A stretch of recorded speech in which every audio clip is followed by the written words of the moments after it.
नमस्कार दोस्तों। 2005 के बाद बिहार जिस अमन चैन की डगर पे चल रहा था, उस अमन चैन के डगर पे चलते चलते, उतार चढ़ाव को देखते देखते, विकास के पैमाने को ऊपर नीचे करते हुए खुशहाली का और अपनी ज़िंदगी को बेहतर बनाने का रास्ता हर बिहार वासियों को देखने लगा था। आधुनिक बिहार के शिल्पकार नीतीश जी पे भरोसा कर लिया था। नीतीश जी के अमन चैन में बिहार की बालिकाओं को एक प्रमुख स्थान मिला।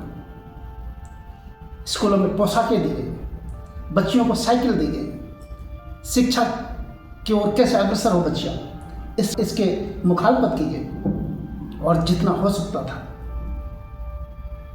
तमाम कल्याणकारी योजनाओं से लैस होता हुआ बिहार का शिक्षा बच्चियों को एक नए आयाम की ओर ले जाता हुआ नजर आया।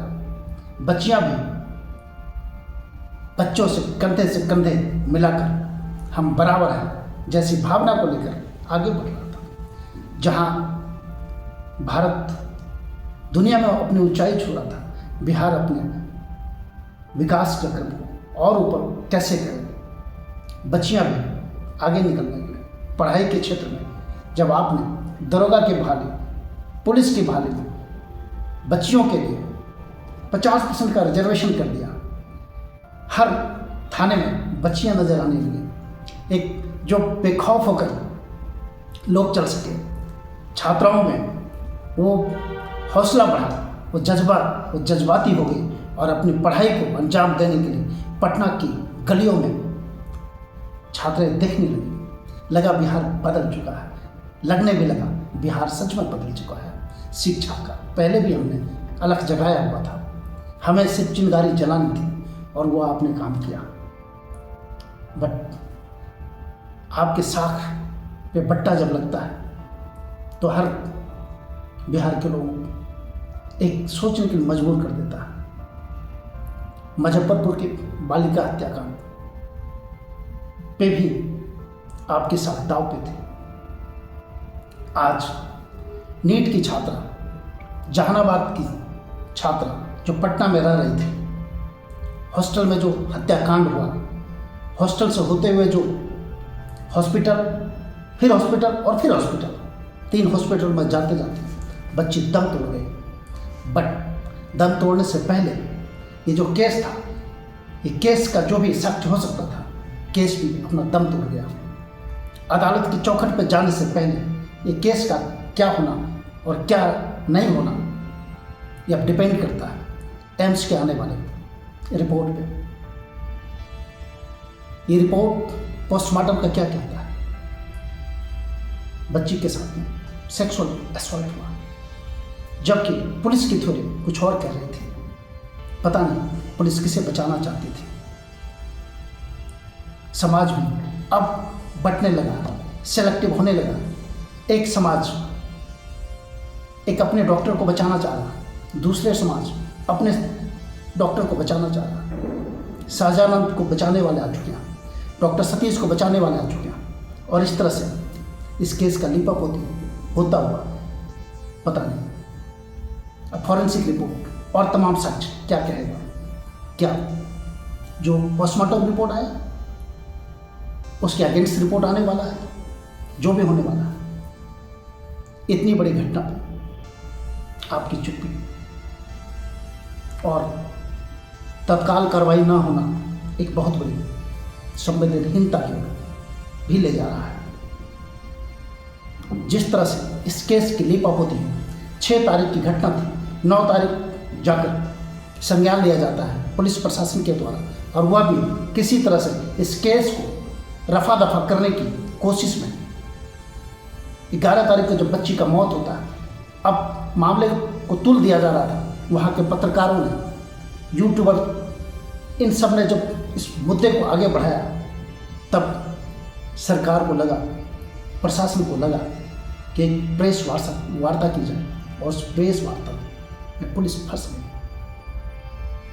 अपनी थ्योरी पे अड़ गई कि किसी भी तरह का सेक्सुअल असॉल्ट नहीं हुआ, जबकि बच्ची के शरीर पे कई जख्मों का निशान था। वो जख्म क्या कहता है। अपने एंगल से पुलिस को चेक करना चाहिए था कहाँ चूक हुई, किसे बचाने की कोशिश की गई।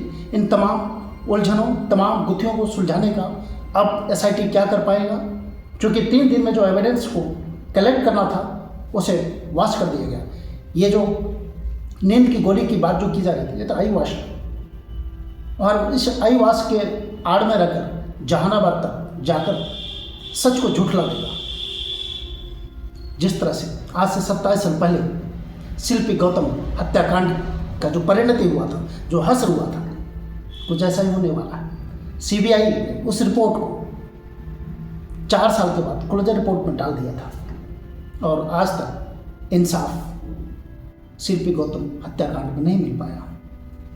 अगर इस तरह की बातें होता नजर आएगा, अभी भी आप पे भरोसा है, वो भरोसा टूटता है, बेचैन करता है। आम घरों में रहने वाली महिलाएं जब अपनी बच्ची के बारे में सोचता है, सुनता है, उनका दिल झकझोर देता है। अपनी बच्ची को पटना से लोग वापस बुला रहे हैं। हृदय विदारक ये घटना मजबूर भी कर रहा है।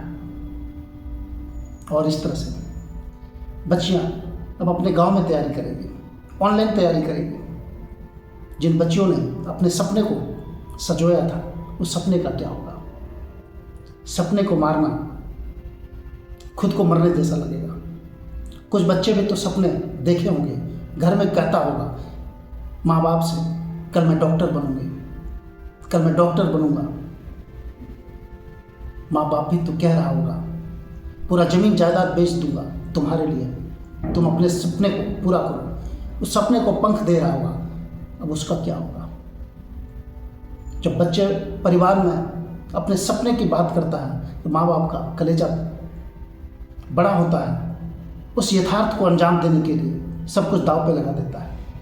हक उस संकुचित होता हुआ, सकुचाए हुए, सहमे हुए घर में फोन को बार बार अपने हाथ में लेकर पटना में रहने बच्चियों को हालचाल पूछ रहा होगा।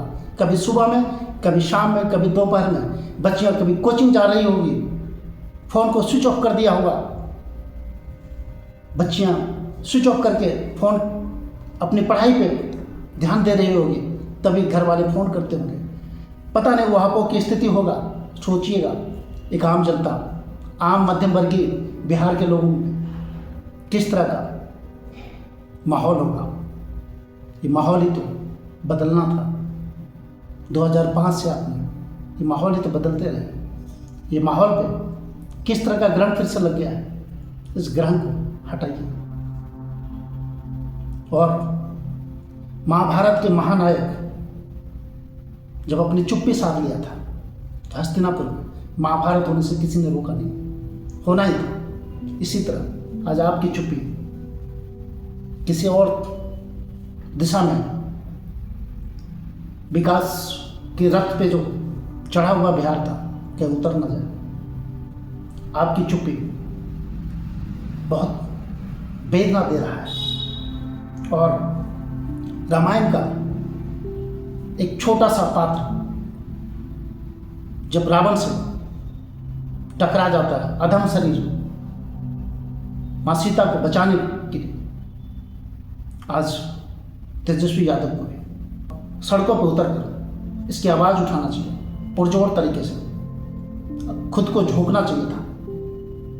शायद वो गंभीरता, वो सहजता, सरलता उसकी चूक हुई है, वो दिख नहीं रहा।